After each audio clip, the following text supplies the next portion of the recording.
Okay. And then as a family member or a partner, somebody who's not struggling with addiction, but in a relationship with somebody who is, how could they possibly develop the language skills or the mindset shifts to support them?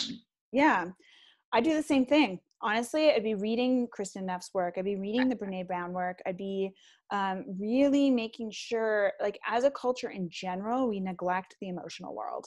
We're Yeah. really good with the intellectual world.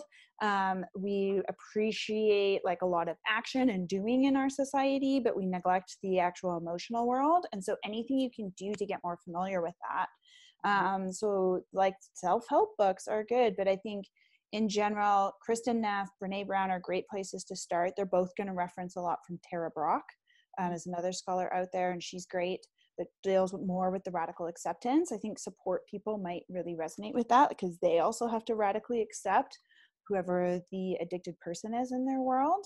Right. And so I think those are great places. The self-compassion workbook, I think they have to learn to do it to themselves in order to be able to do it for another person. And so I think the more that they can learn how to be really self-compassionate with themselves, you're going to learn how to apply that to someone else. I think another amazing resource is Al-Anon. So Al-Anon is a support group from, I think, the AA world that's for people who have loved ones that are struggling with addiction or like any of the addictions. And so it can be a great support. Like I think caregivers need support too.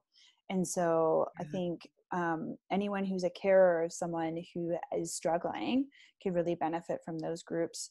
And again, there's, look up the CAMH website, look up some of these local resources, MDAO, that kind of thing. MDAO?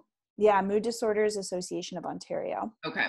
Yeah, and then the other one too is if their person is involved in some sort of DBT, most of the time wherever they're getting DBT, DBT trained therapists are used to having to train families a little bit too. So if you're doing like Broadview Psychology is an amazing center that deals only in DBT in Toronto. They're awesome. And they have a full DBT program. So some clinicians offer DBT based work, but to do full DBT is a pretty intensive process and it's great. And it's a requirement for the family to be involved. And the parents or the family members also go to skills sessions to learn the DBT skills. And so someone could download or order the DBT workbooks off Amazon and stuff and learn those skills themselves and then apply them because that's what real DBT would look like anyway. That's